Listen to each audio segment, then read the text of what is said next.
On today's show, why DIY musicians shouldn't compare themselves to signed musicians. This is 30-minute music marketing. 30-minute music marketing for musicians who want to get better at marketing their music.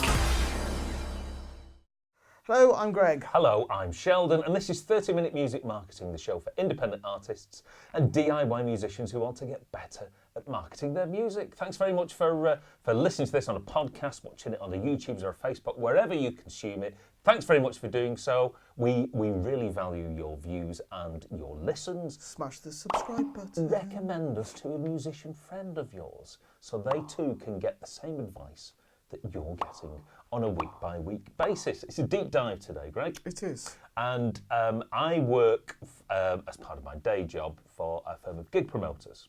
You do. So as part of that, obviously we put on gigs and shows, but we like to keep track of what's going on musically in terms of gigs and shows in the area. But, keep our finger on the pulse. Who's coming to town? What rooms are they playing?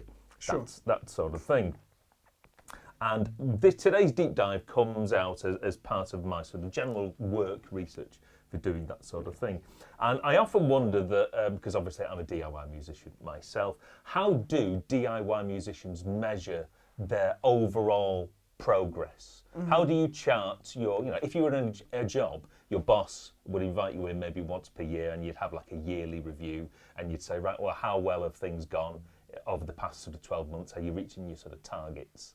And, but as a DIY musician, that's probably quite difficult for something to do. Obviously, you've got maybe the easiest thing you can do is use your metrics. So if you release a single, then you how many plays, how many streams, maybe even occasionally how many digital downloads you get. Maybe you'd compare that to your last release or last couple of releases so you can see whether your current performance in some way, holds out, is better or worse than your previous ones. But what you might also be tempted to do is maybe measure your performance and your play counts and your streams against other acts. Those other acts may be bands in your local area, or it could be maybe acts who maybe sound somewhat similar to you, and those people might be on maybe small indie labels, maybe larger indie labels, that sort of thing. And today's sort of episode combines these sort of two things, because as part of my research, I noticed there was one particular act. For the sake of anonymity, we will just call them Artist X. And Artist X was touring nationally. And I couldn't help but notice that the last time they played the local city, which was Manchester, they played a 2,500 capacity room. Big room. That is a big room. Big room. Is that Academy 1? It was the Academy 1, yes. Right, okay. One of the largest rooms in the city near where we are. Mm-hmm. And that was 2018, the last time they played. Which isn't that long ago, is it? Not that long ago. Couldn't help notice that they're now returning to the city again in 2020, and they're playing a much smaller venue. How much smaller? 350 capacity. That's quite a drop, isn't it, ladies and gentlemen? That's literally down. You've literally lost 90% of your audience. 90% of your audience. So I thought I'd took myself right. So why, in the 2 years, why has there been such a drop off? Well, the first time round, excuse me, this particular artist was signed to one of the major labels.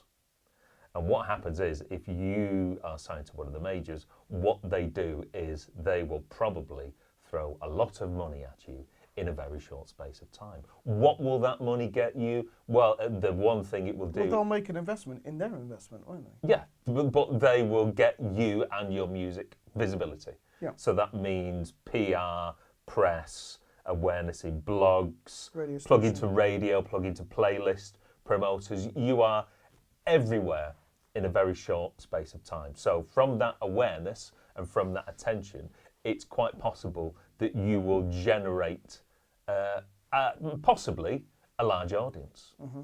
And that, so in other words, that's why that particular artist, Artist X, was playing that 2,500 capacity room. In the intervening period, that artist is no longer on the major label. He's having to or I said he, could be she, having to release music themselves. So that particular artist no longer has the money for that same. Well, they just don't have the resources. In some ways, though, you could be saying that basically that fan support is artificially created. It's artificially created and maybe attracting the wrong sort of fans. The term I would use, Greg, is fair weather fans.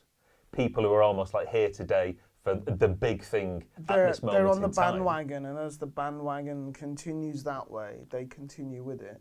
And as we know, And they're left to cruise station. in certain aspects of musical culture, 2 years is a long period of time. So one day you could be the next big thing, but 6 months down the line, guess what? There's going to be a new next big thing, and 6 months down the line, and so on and so forth. So a lot of these people who are inhabiting these large 2,500 capacity rooms, they're not really your true music fans. They're almost there to see what's happening in terms of current musical. What's the word I'm looking for? Basically, I want They're to. following trends. Yes, I was going to say they want to be seen, almost to be seen at the venue and the concert. It's the latest fashion. The latest fashion. It's like So- all so- those people who wore Crocs shoes for ages. And I still wear my Crocs. Only wear them on holiday, mind. But don't you go dissing Croc users. anyway. I'm old, Greg. Comfort But is for a king. while, they were really popular, and lots of people wore them. Yeah, I didn't. What's his And name? now they moved on. But you're still there, holding the brand. I'm still there. You're I'm the I'm a true Croc fan. Putting it. So all this money, a lot of money thrown at something very, very quickly will generate a lot of interest. And Initial interest. I've read articles about this on why this almost like this hothouse, these greenhouse conditions. It happens very, very quickly. And if you think about it, if you're selling 2,500 tickets in a lot of cities across the country, it is possible to make an investment, make a modest return on that investment over a short period of time. And this article that I read almost posited that this was almost like a tactic to try and quickly, almost like growing vegetables in greenhouse conditions, and like factory farming. Is it genetically modified artists? Genetically modified artists. That's a very good way of putting it. And and they get like a modest investment back quickly, and then someone else is almost hyping the next big thing to follow that, and they'll make a quick return out of that. So someone's making some money back, but if you're the artist involved, long term that might not necessarily be you. So if you are a DIY artist who's musically similar and is trying to compare yourselves to some of these artists, you're doing yourself a real disservice, because their audience is artificially created. Not only is it not necessarily on the same level, it's not a level playing field, but it's the audience really isn't. It isn't a real, true music audience. I suppose it explains why some acts like the Cheeky Girls became really big for a while, because of their obviously exposure.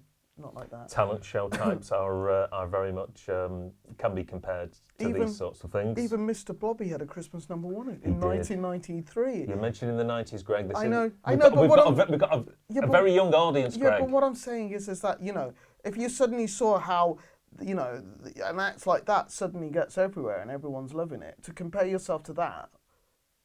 You're saying why are they having so much success and I'm having not that level of success? Yeah. You are comparing apples and oranges. So really, the takeaway that I'm trying to stress to you out there is what you've really got to do is put your blinkers on, concentrate solely on your own career, focus on what you're doing, work on growing a fan base that's really into you and your music and isn't necessarily about a scene or a trend, because those people aren't necessarily in it for the long term. And that's really what you've got to do. You've got to try and find fans who will stay with you from now and will still be with you in a decade, because that's the only way that you're going to have a long-term And I suppose, career. I can actually mention this because we were talking about this before.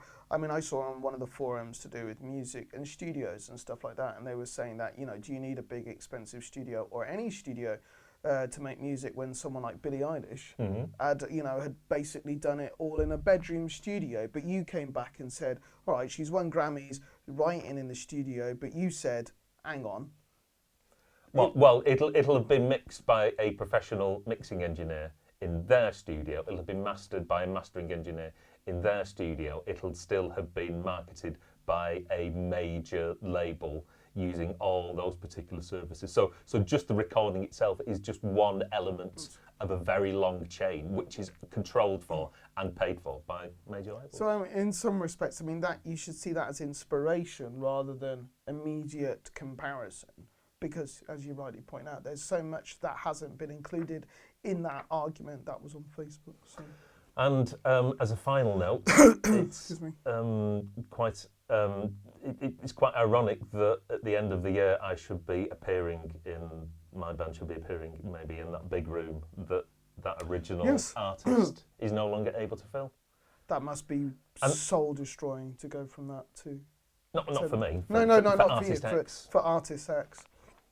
So yes, don't go comparing yourself to A, other musicians, and B, definitely not signed musicians, because you really are comparing apples and oranges. Just focus. There's a lot more very going much on what you're doing, creating long-term fans, and that'll stand you in a better stead. Your mental health will be so much better. And yes, we're in it for the long term, not the short term. You don't want to be like a souffle to rise quickly and then fall back down again. So have you got any questions that you would like us to talk about? Please put them in the comments beneath. Yes. We will answer all your queries and questions regarding music and music marketing.